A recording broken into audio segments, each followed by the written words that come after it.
Bien, este es nuestro video número 40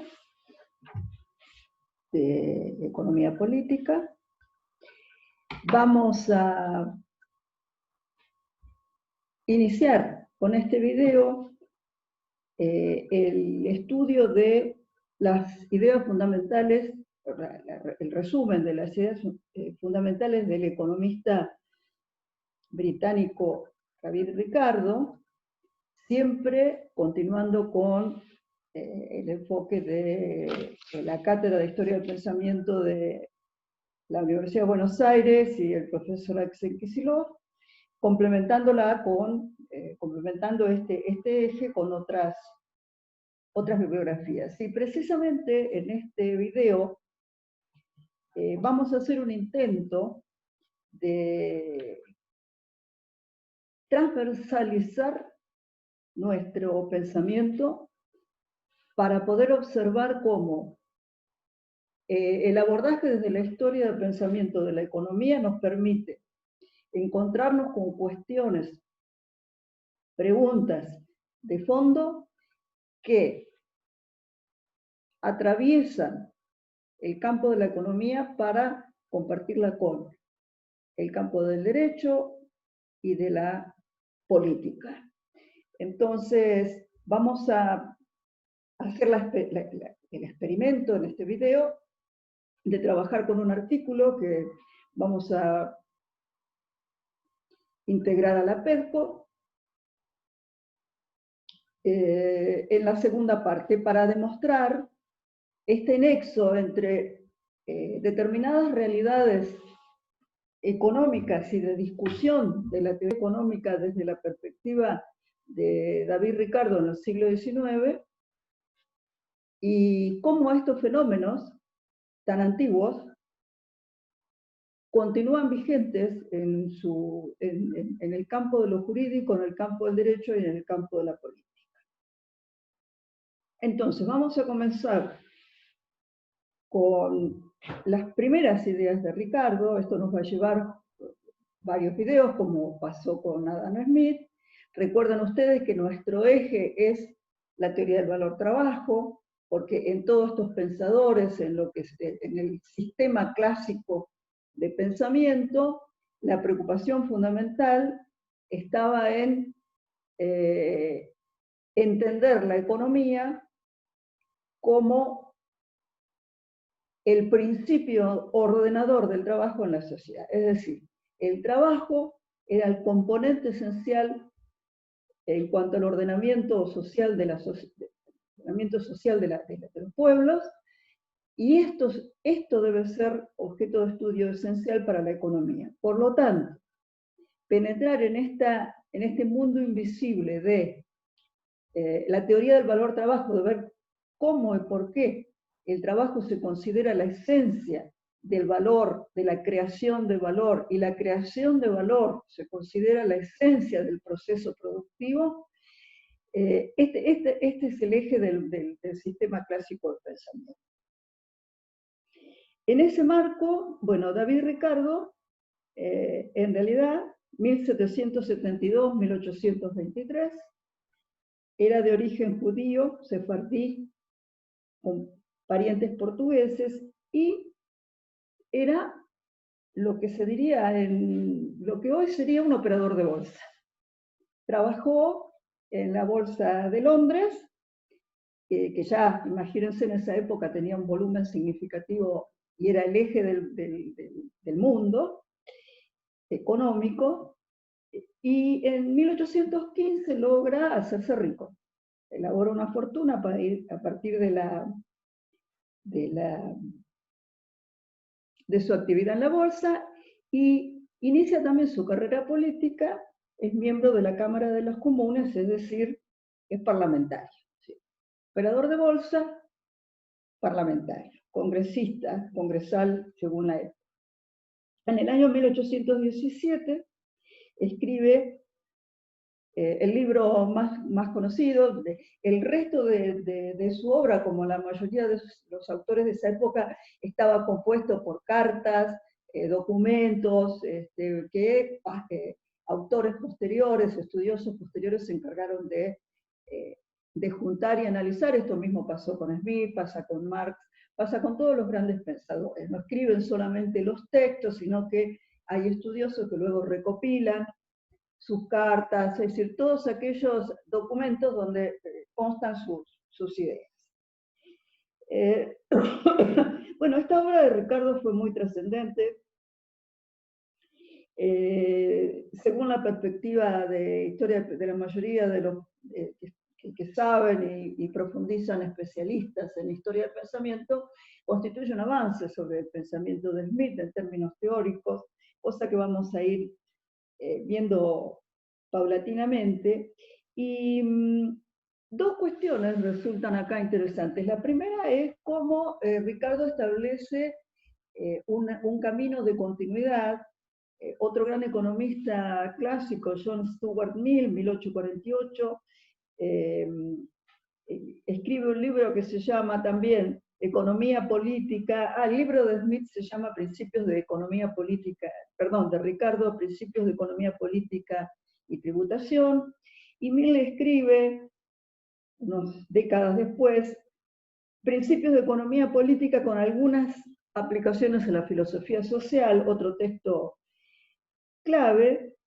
En el 1867, posteriormente, ya aparece el tomo 1 del Capital de Marx, y en 1870, unos años después, se inicia la corriente marginalista de pensamiento que va a derivar en la construcción del aparato conceptual que denominamos ortodoxo neoclásico, que también vamos a ir profundizando, sobre todo con tres estudiosos: León Walras, que era suizo, Jevons, británico, y Merger, que era de la Escuela Austríaca de Viena. Todo esto lo vamos a ir analizando profundamente.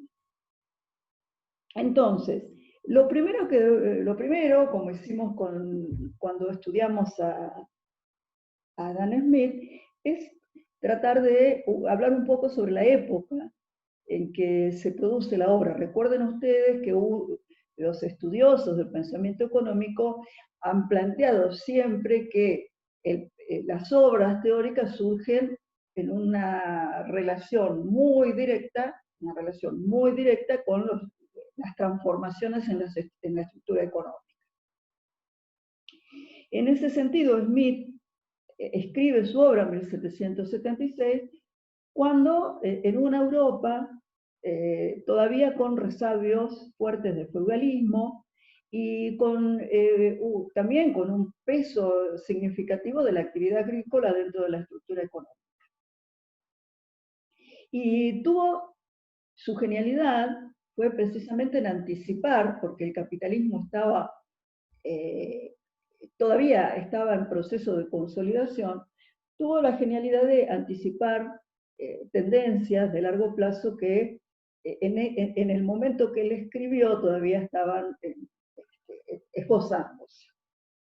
En cambio, David Ricardo, que escribe 40 años después, 50 años después, casi medio siglo después, escribe en un momento en que el capitalismo ya se había consolidado. El capital como forma de relación social ya tenía supremacía dentro de la estructura económica y social. Lo que en un principio había constituido la manufactura, ¿se acuerdan ustedes que hablamos de la manufactura como aquellos procesos de producción y transformación donde el eje estaba en la división del trabajo, en la organización dentro de la fábrica? En esta época ya la revolución industrial había avanzado y por lo tanto las herramientas, las máquinas y las herramientas manuales, muchas máquinas y herramientas manuales se habían incorporado al proceso productivo. Eso en términos de lo que podríamos llamar el avance de las fuerzas productivas de la tecnología. Maquinismo, herramientas. En cuanto a la parte social de la consolidación del capitalismo, hay dos cuestiones. La primera es el capital que se había acumulado, y la segunda es la conformación de lo que va a constituir el proletariado industrial. El proletariado clase obrera industrial que comenzó a formarse a partir de masas de campesinos que eran expulsados de sus tierras, no tenían tierras, no tenían instrumentos, no tenían herramientas, no tenían nada.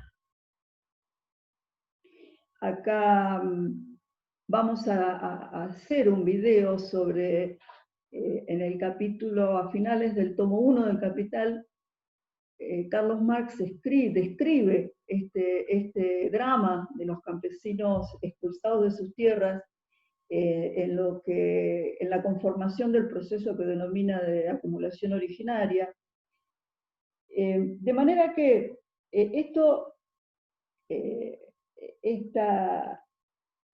esta situación objetiva, esta transformación social objetiva, capital acumulado por una parte y por otra parte esta masa de campesinos desamparados, sin tierras, expulsados de sus tierras, sin posibilidades de sobrevivir, van a generar las bases de la estructura social capitalista, que tiene como característica fundamental la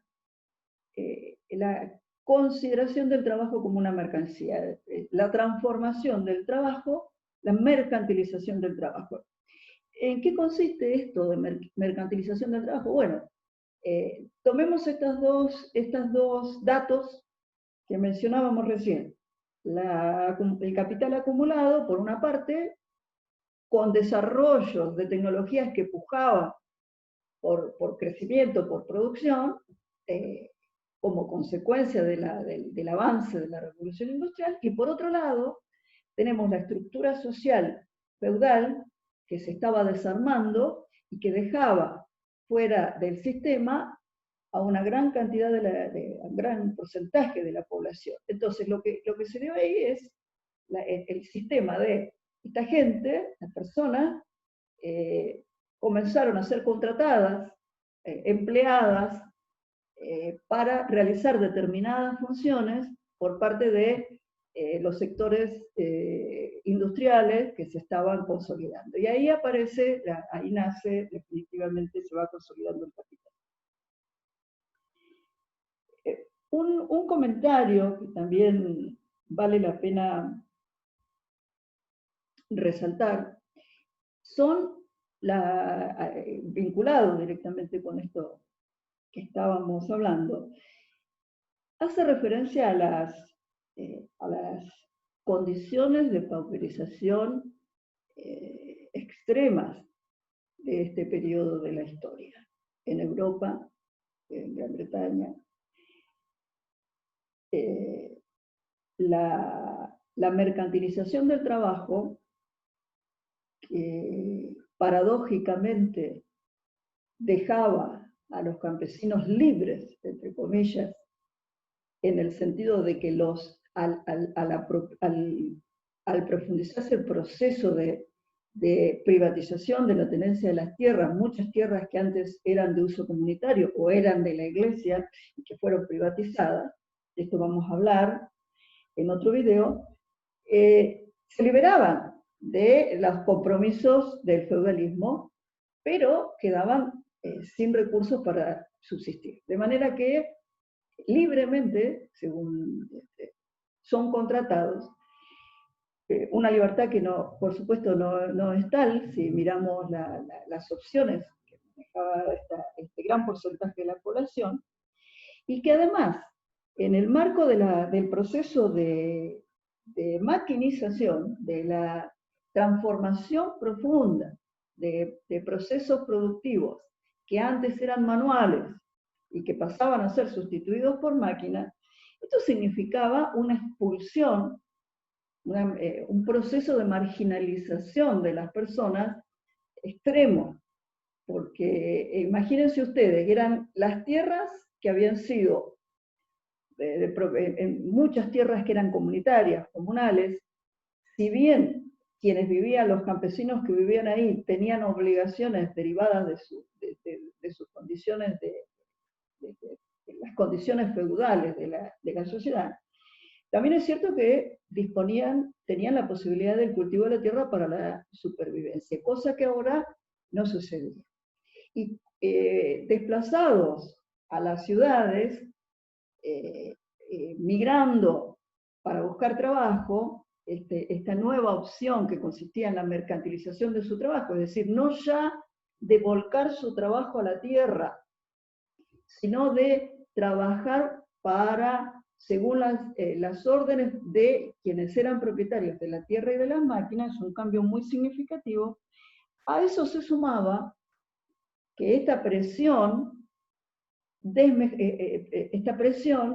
tendía a debilitar la posición de estos primeros trabajadores que, a medida que se incorporaban las máquinas, por un lado eran expulsados, no eran necesarios ya en los procesos fabriles, y los que quedaban debían someterse a condiciones muy intensas, muy duras de trabajo, extensión de horarios, sin ningún tipo de protección. Pero, y acá este es el punto, que señalan las distintas obras sobre historia del pensamiento.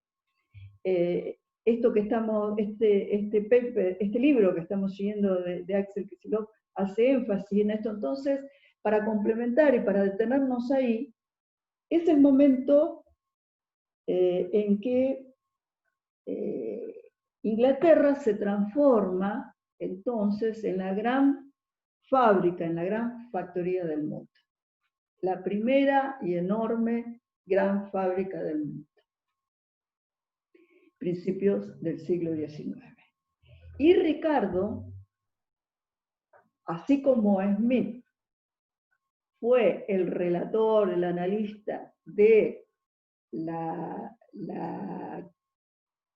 el retroceso, la caída del feudalismo y el avance de la primera etapa del capitalismo a partir de la manufactura, de la división del trabajo, Ricardo ya va a ser el teórico de la producción maquinizada, la producción del capitalismo ya con máquinas.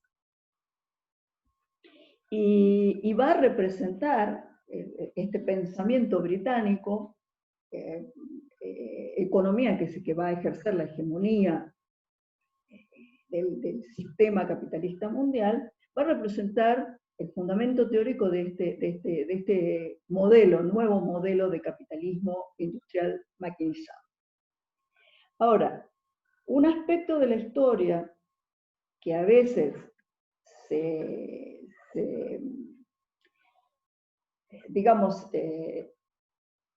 se cuenta con menor intensidad o se deja de lado, es que paralelamente esta masa de trabajadores que estaba surgiendo, esta masa de proletarios, esta nueva fuerza social, también se organizaba y tenía formas de expresión y formas de representación. Y ahí aparecieron los sindicatos, aparecieron los gremios. Los viejos gremios que existían en el feudalismo se fueron transformando ahora en otra cosa. Los sindicatos pasaron a ser representantes de esta gran cantidad, este enorme porcentaje de población antiguamente campesina que ahora se veía sometida a estas situaciones en el marco de un crecimiento industrial controlado por una clase social capitalista con fuerza, con acumulación, con capital acumulado, y sometida a condiciones de trabajo y de supervivencia extremadamente duras. Entonces, lo que resaltan los historiadores del pensamiento en este sentido es la lucha, la disputa, tanto ideológica como política, que se dio en ese momento. Esta oposición clara de intereses, esta contraposición de intereses de quienes habían acumulado capital y estaban presionados por su afán de lucro para maquinizar sus empresas y transformar políticamente además Inglaterra en una potencia hegemónica mundial, que era la nueva burguesía industrial, y por otro lado esta enorme masa de campesinos que habían sido privados de su subsistencia y que se estaban transformando en clase proletaria, clase obrera, clase trabajadora. Entonces, esta realidad objetiva de intereses contrapuestos de quienes no tenían cómo garantizar su subsistencia y tenían que someterse a horarios de trabajo y a situaciones donde competían además con la máquina se visualizaba como una competencia para su contratación laboral, esta disputa concreta, social, objetiva, se expresa en una enorme disputa de ideas. Y surge ahí, surge el pensamiento, el pensamiento de los socialistas utópicos. No el primero, porque si rastreamos en la historia, hay muchos, sino que la conformación de los sindicatos va otorgando fuerza a este pensamiento de socialismo utópico, que precisamente es lo que queremos en este video profundizar, porque nos sirve como nexo, como decíamos al inicio, nos sirve como nexo para digamos, entre economía, derecho y política. Entonces, algunos comentarios más sobre el pensamiento de David Ricardo. El capitalismo estaba consolidado. Entonces, quizá la discusión que en la obra de Smith se puede percibir sobre, bueno, ese capitalismo que se estaba iniciando era un sistema viable, no era viable, qué pasaba con el campesinado, esto ya era una discusión que ya en el pensamiento de Ricardo había quedado definitivamente atrás. El sistema capitalista se presenta, este sistema que hemos descrito, esta forma de capitalismo que se estaba consolidando, revolución industrial, maquinismo, hegemonía británica, clase proletaria en formación, sindicatos, este capitalismo se toma como estado natural de las cosas. Se pierde quizás se pierde un poco esta visión histórica de Smith, o que se puede encontrar todavía en Smith, y Ricardo presenta más eficientemente a este estado de cosas como el estado de cosas natural, como la forma en que la sociedad se debe organizar, y no hay.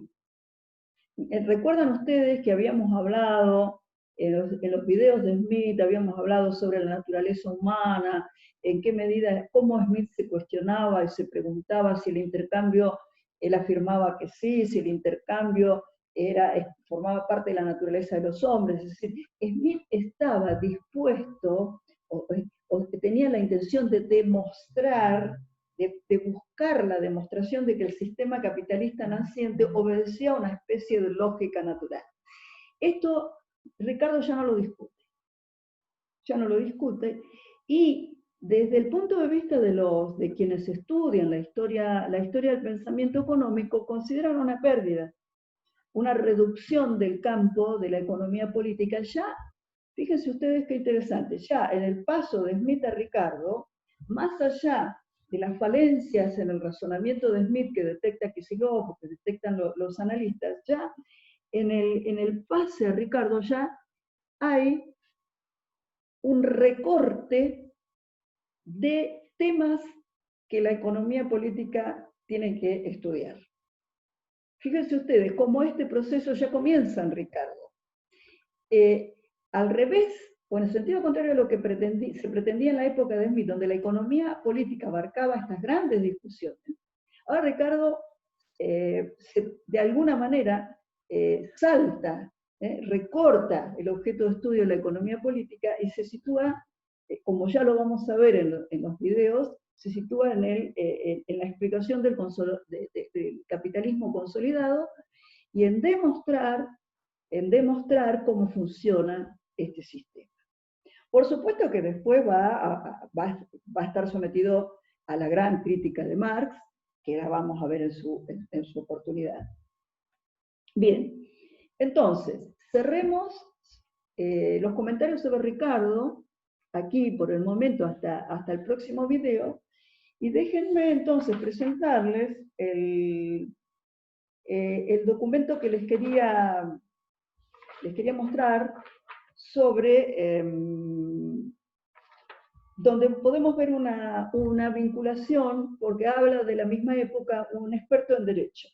Este experto en Derecho Laboral es el doctor Francisco Vigo Serrano, español, de la Universidad de Málaga. Es un estudioso, lo encontré porque me pareció interesante cómo capta él este espacio de intersección entre las disciplinas, y él habla, su artículo, que vamos a subir a la PECO, se llama Fundamento y Uso Naturalista del Derecho al Trabajo en el Socialismo.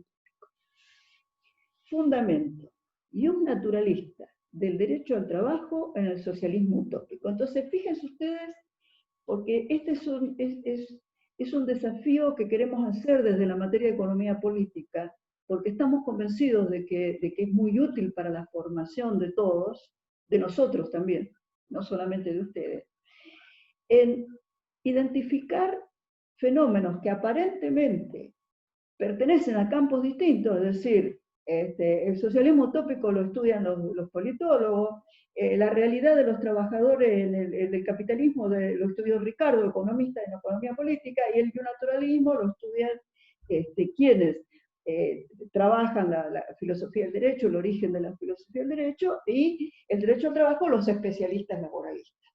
Bien, nosotros en este video queremos mostrar otra cosa, queremos mostrar la posibilidad de hacer un análisis transversal de estos temas.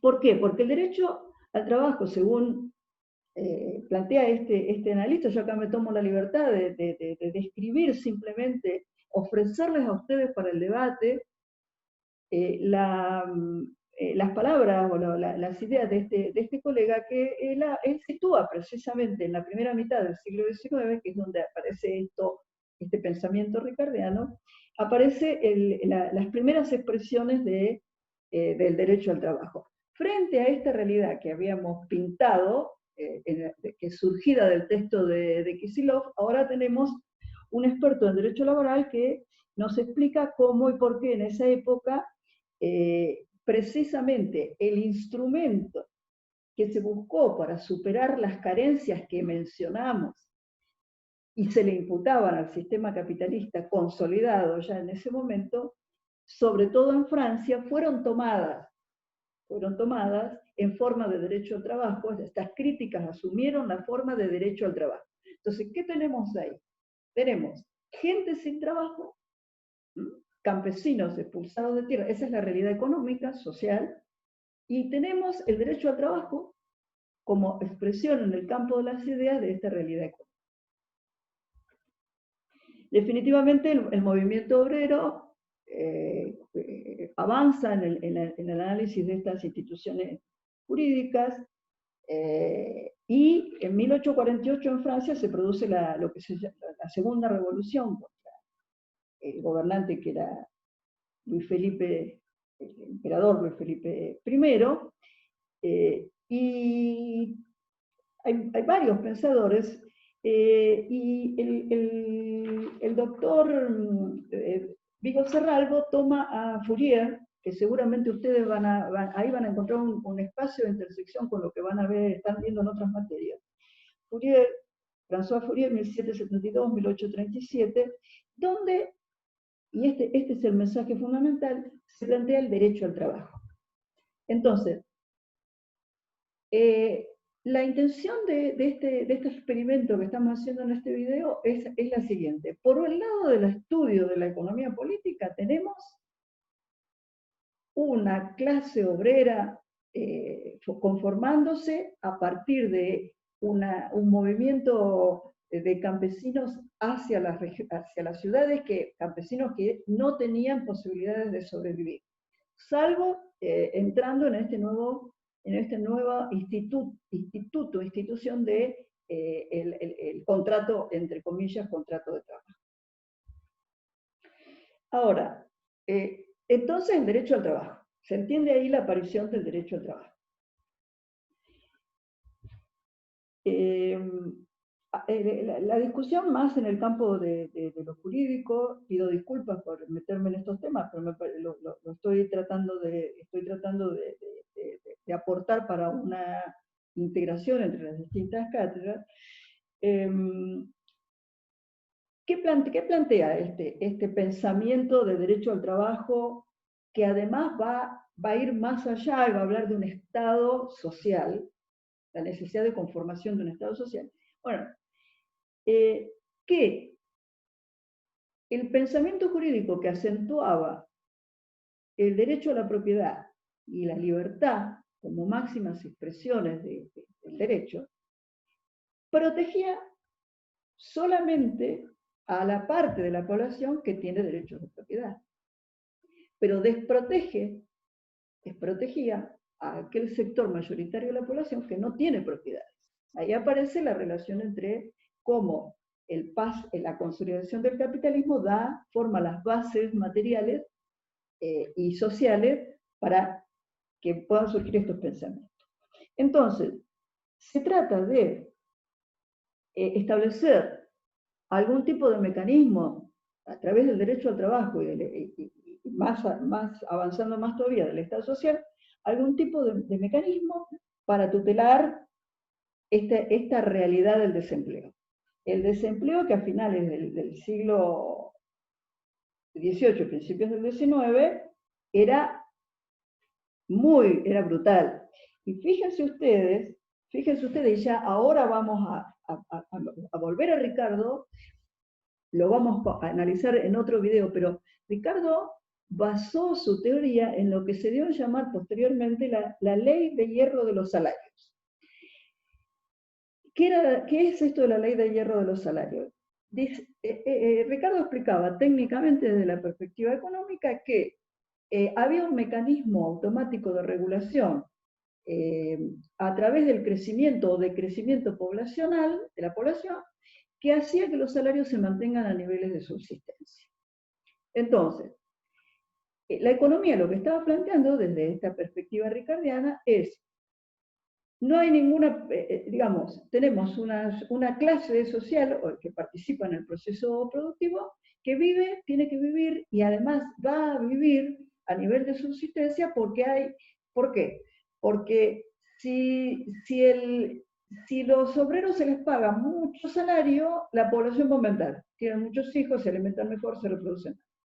Entonces, ese exceso de la población va a presionar abajo, va a hacer que vaya más gente a perder trabajo, eso va a presionar abajo los salarios, y cuando los salarios bajen, la población de trabajadores va a tener menos para comer, menos posibilidades de reproducción, y esta es la ley, y el salario va a bajar. Esta es la ley de hierro de David Ricardo, este pensador que estamos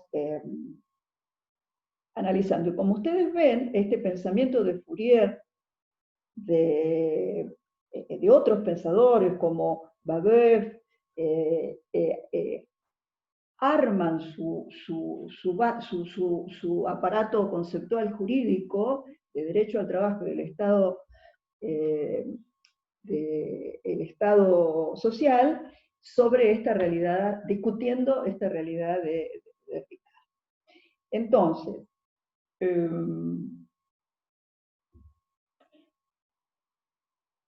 para ir cerrando la idea, la presentación que hicimos de Ricardo nos permite entender cómo era su pensamiento. La ley de hierro de los salarios es la expresión más clara que vamos a ir perfeccionando, vamos a ir dando más información en otros videos, de cómo describía o cómo explicaba Ricardo esta nueva situación de capitalismo consolidado. Paralelamente, en el campo de la discusión jurídica y política aparece el socialismo utópico y aparece el derecho al trabajo y el Estado social como instituciones jurídicas. Según el doctor Vigo Serralvo, entonces el derecho al trabajo es el primer derecho social que surge en esta época, siglo XIX, en principio, expuesto por el pensamiento socialista. Fíjense ustedes qué interesante. Esto abre la irreversibilidad de que se disponga desde este Estado protector o social, se disponga de una renta universal, tema que se está discutiendo en esta instancia de crisis del capitalismo. ¿Por qué? Porque la estructura jurídica del derecho no puede permitir que una persona integrante de la sociedad no tenga certidumbre sobre su subsistencia. Y el campesino que migraba y se transformaba en proletario estaba ante una situación de incertidumbre respecto de su subsistencia. Esta visión naturalista del Estado tiene mucho que ver con lo que ustedes van a ver también en todas las materias vinculadas a derechos humanos, y deja en claro que al adherirse al contrato social, el individuo, este individuo, pierde, porque gana aquel, digamos, si el contrato social, el Estado y el orden jurídico prioriza el derecho de propiedad, hay una parte minoritaria de la población que gana y otra parte que pierde.